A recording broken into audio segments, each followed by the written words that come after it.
All right, Shalom. Before I continue with this lesson, I want to start off by giving all praises, honor, and glory unto Yahweh, Bahashem, Yahushua, Bahashem, Kakudash.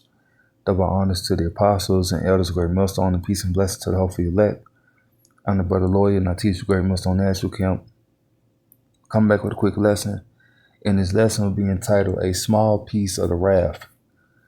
Referring to Revelation 12, we are seeing a small piece of the devil's wrath.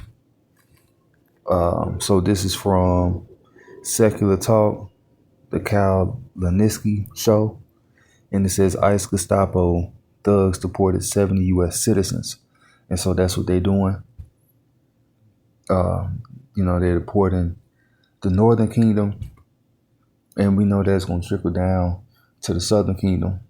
So with him bringing forth this insurrection, well, matter of fact, let me get that too.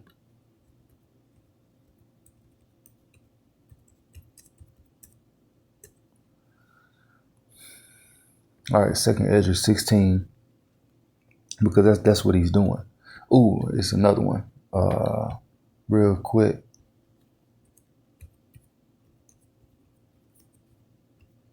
Bear with me.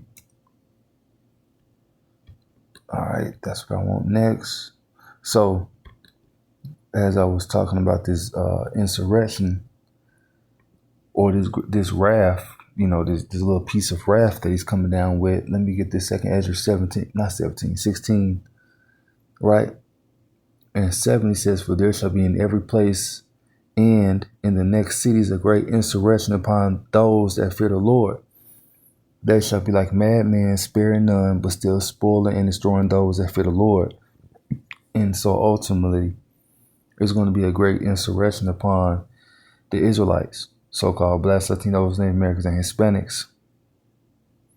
Salaki. So it's going to be a great insurrection upon those that fear the Lord. And really, too, the Israelite foreigners. They're going to get it because the Lord know who you are. Though you may not believe or you don't want to take heed, the Lord knows who you are. It don't matter what you look like. It's just that predominantly the tribes are so-called Black, Latinos, Native Americans, and Hispanics. All right. And, of course, this is talking about in verse 71 says they shall be like madmen, sparing none. So some going to be killed. Right. Mainly like the 2/3, because all of Israel, whether you're 2/3 or the elect, to be honest with you, because you're an Israelite, you have some form of you have a zeal according to knowledge. You have a zeal of the Most High, but not according to knowledge. So many Israelites, many of our people, they hear the gospel, they know that they're Israelites, but they might not take heed to the gospel. Or the name of the Lord, which is, Yahweh and Yahushua. They might not believe that. So they have a zeal, because we Israelites. We're the main ones that think about the Lord the most. Hell, even the atheists. The only reason why you niggas out there is atheists because the BS has been pushed upon you. The Lord being the so-called white man, all the fairy tale stories. So you don't know what to believe in, but hey, that's your trap, because you trapped up. You can't get out of that unless the Lord's dealing with you. But that's why we keep preaching too, because we're supposed to, convince the gainsayers, convince the ones that's not believers. And really it's not us, it's the Lord doing that to bring you out of that. Verse 72, for they shall waste and take away their goods and cast them out of their houses, which they're doing that now. They're coming to your house, coming to certain places, to where you think that you're secure and you being asked for your papers and being snatched up, whether you're a citizen or not, and that is an issue. Salaki. I'm going to read verse 73. It says, then shall they be known who are my chosen, and they shall be tried as the gold in the fire. So the elect of the Lord, they're going to go through certain things, but they're going to know that they're chosen, because really the Lord's going to make a way for you to escape. If we get rounded up, the Lord's going to make a way for us to escape. It don't even matter if, Revelation 20:4 happened for us, us being beheaded for the Lord. That's prophecy. And really, that's a way that the Lord made us to escape, to finally get this flesh, to where you're subject to sin, demons, evil thoughts plaguing your mind, and when you try gold in the fire, you burn out the impurities. So the elect in that time are going to have their impurities burned out of them. They're going to be tried. They're going to be tested to see where their faith is with the Lord. So let me go back to, let's see where I want to go. Let's go to Revelation 12:12, because this is what I was going to begin with. It says, therefore, rejoice, ye heavens, and ye that dwell in them. Woe unto the inhabitants of the earth and of the sea, for the devil is come down unto you, having great wrath, because he knoweth that he had but a short time. So Esau, Edom, he knows that he has a short time to rule. So what are these different prophecies that the Lord has laid out that he's going to fulfill? World War III, the time of Jacob's trouble, Jeremiah 30:7. Because the wicked is created. How does scripture go? For the day of evil. Let me get that.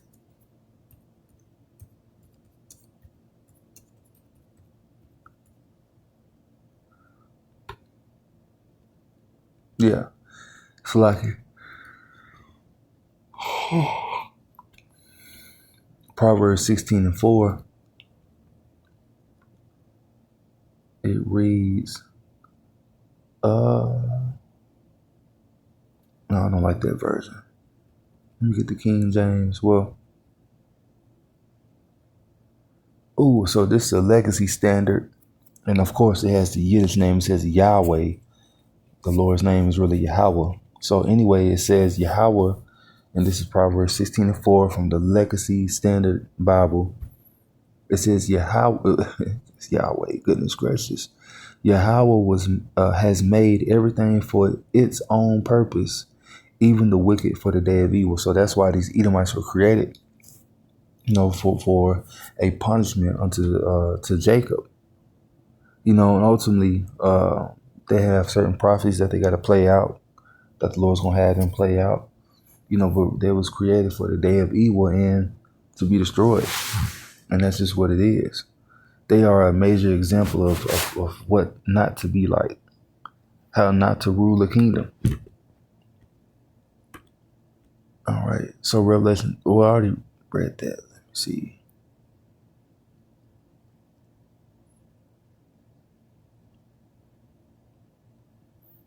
All right. So yeah, I'm going to get off that because I don't want that anymore. And so the Lord's going to protect the ones of when, this great insurrection happens. They're going to be protected, which is ultimately the elect. The 2/3, they're going to get it, of course, just like during the time of 70 AD, and other various captivities, mainly really 70 AD, because the ones that took heed, they fled already before the Romans even came. The ones that decided to stay in the land while the Romans came, that was destroyed. And you niggas want to stay here spiritually instead of branching unto Yahweh Bashim Yahushua for protection. He's our power. He created these niggas, these devils.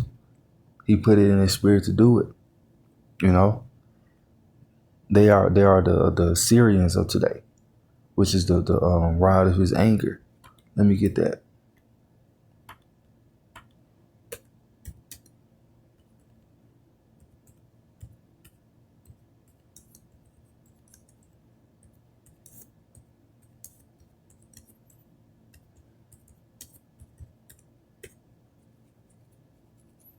All right, so Isaiah 10:5, it says, O Assyrian, the rod of my anger and the staff in their hand is my indignation.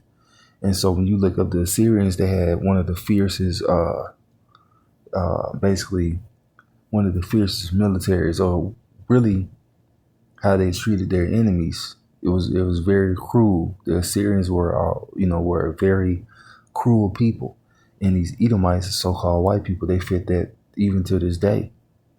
You know, look at the crimes they commit. Even going back, during the time of slavery, look at how they, treat the other nations, bomb these other nations. You know, that's in their blood, their DNA. So Isaiah 59:19, it says, "So shall they fear the name of the Yahweh from the west," which we're in the west, "and his glory from the rising of the sun. When the enemy shall come in like a flood, that great insurrection, the Spirit of the Lord shall lift up a standard against him." So the Lord's going to lift up a standard this time for his elect. For the 2/3, you're not going to get that. But many of them are going to see the power that comes with serving the Lord. So it says Psalm 110:3, and it says, "Thy people shall be willing in the day of thy power." Willing to do what? Serve the Heavenly Father. "Thy people shall be willing in the day of thy power, in the beauties of holiness from the womb of the morning. Thou hast the dew of thy youth." And so our people are going to be willing in their time to get down with the Lord. But it's going to be too late for you. But at the same time, for the ones that's slated to be saved at their very last moment, I wouldn't say that you're you're lucky, but it's a slim chance. You don't want to chance it, in lack of better terms. You want to get this while you can. And don't ask me, why the Lord brought them in at the very last time. It's just their lot.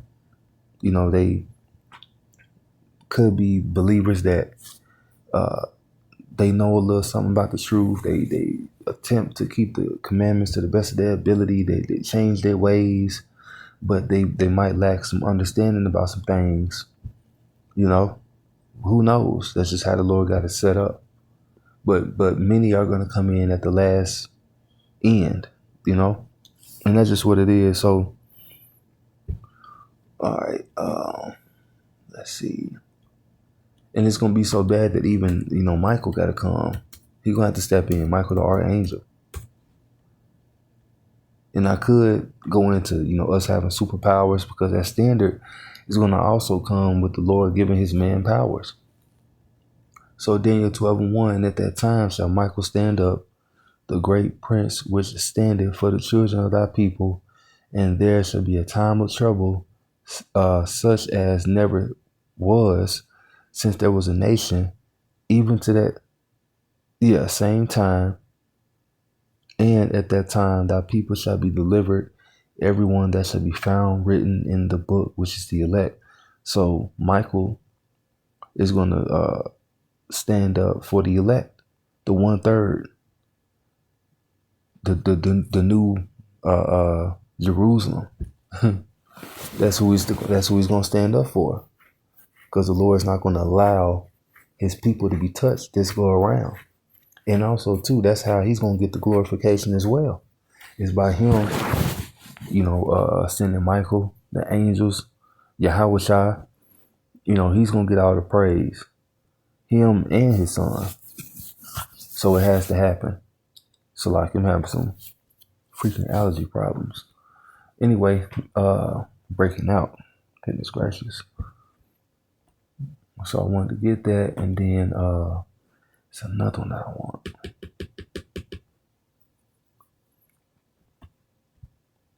Oh, 2nd Ezra 6.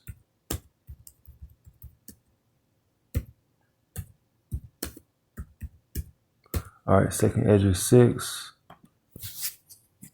Let's see.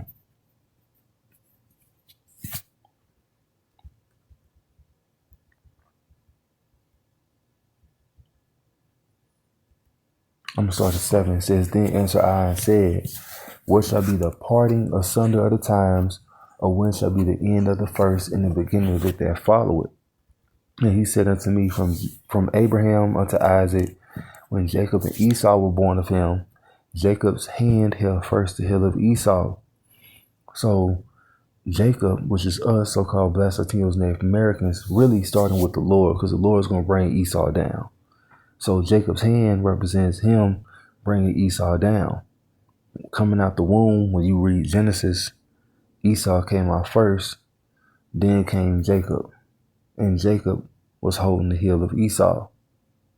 All right? Which is spiritual, because that's how Esau, so-called white man, is going to be taken down. It's by Jacob. For Esau is the end of the world, and Jacob is the beginning of it that followeth. It says the hand of the, I didn't want to read that. It's a lot. So yeah, Esau is the end of the world. And then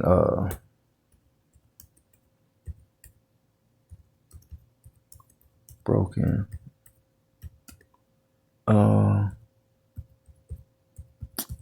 forgot how that precept goes, but I got it yesterday. I think Daniel 8. Yep. Daniel 8, it says, and through his policy also he shall cause craft to prosper in his hand. That's what is going on. And this, this is happening. Like right here, it says ICE, Gestapo, thugs deport 70 U.S. citizens. That's by the way of policy, that this is happening. And through his policy also he shall cause craft to prosper, and that's craft. It says in his hand, and he shall magnify himself in his heart. And he's going to magnify himself when he goes full blown with this. When the economy collapses, he brings forth the MOTB, the microchip, causes people to, lose it, get chipped. That's when he's going to begin to magnify himself. It says, and by peace shall destroy many. And that's what he's doing too. How you bomb Iran, then you talking about some peace. And he was saying that before, it's going to be peace, and then he ended up bombing and starting another war, which the elites wanted him to do that because he ain't nothing but a puppet. It says, and by peace shall destroy many. He shall also stand up against the prince of princes, but he shall be broken without hand. The prince of princes is Yahushua, Jacob. And Jacob, starting with Yahushua, is going to take Esau down. He's going to pull this nigga down, and he's going to fall like lightning. That's in Luke. I think it's 10. Let me see. I think it's 10 and like 16 or something like that. I haven't read this in a while. All right, so Luke 10. No, not 16. Damn, where is it at?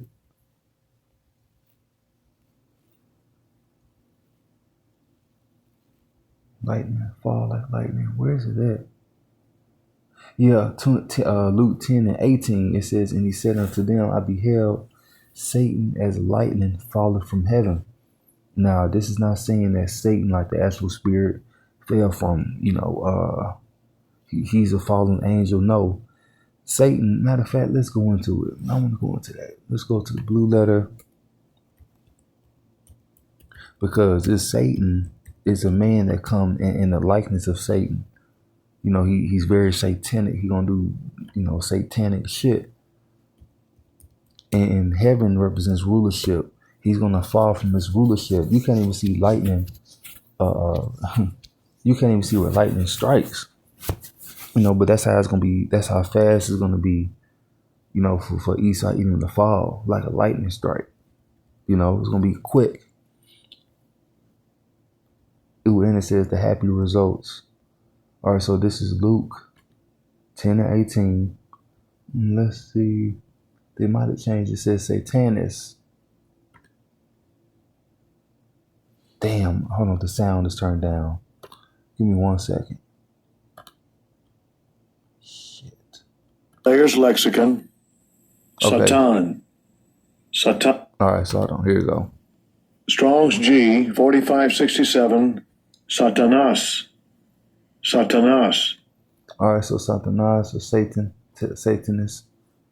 And it says, adversary, one who opposes another in purpose or act, the name given to, where is it at?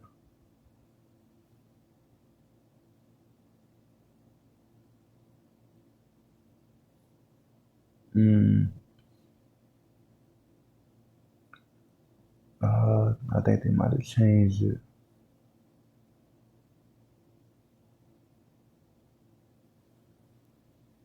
Well, on the fourth one, it says, by his demons, he is able to take possession of man and inflict him with diseases. Really, Esau, Edom, they are possessed with a spirit. They have here it go. Here it go.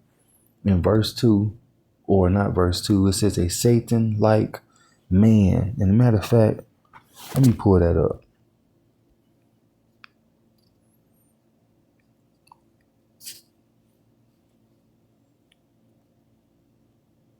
Damn, where was it at? I think it's right. Yep. Right here. A Satan-like man. And that's what he is. And he's going to fall from his rulership.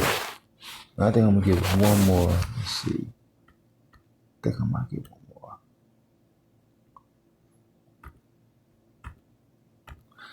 more. Really, I might just go ahead and wrap it up with that one. No. No, that's what I want. Second, is it First Thessalonians? I think it's Second Thessalonians 2. Real quick. Yeah. So this is Second Thessalonians 2. And 3, it says, let no man deceive you by any means, for that day shall not come except there come a falling away first, and that man of sin be revealed, the son of perdition, which that man of sin has been revealed, which is Esau Edom, even in the time back then, because really in the Apocrypha it says that, evils were multiplied when the Greeks were on the scene. So son of perdition, it says, who opposeth and exalteth himself above all that is called God, or that is worshipped, so that he as God sitteth in the temple of God, showing himself that he is God. And that's the complex that he comes with. He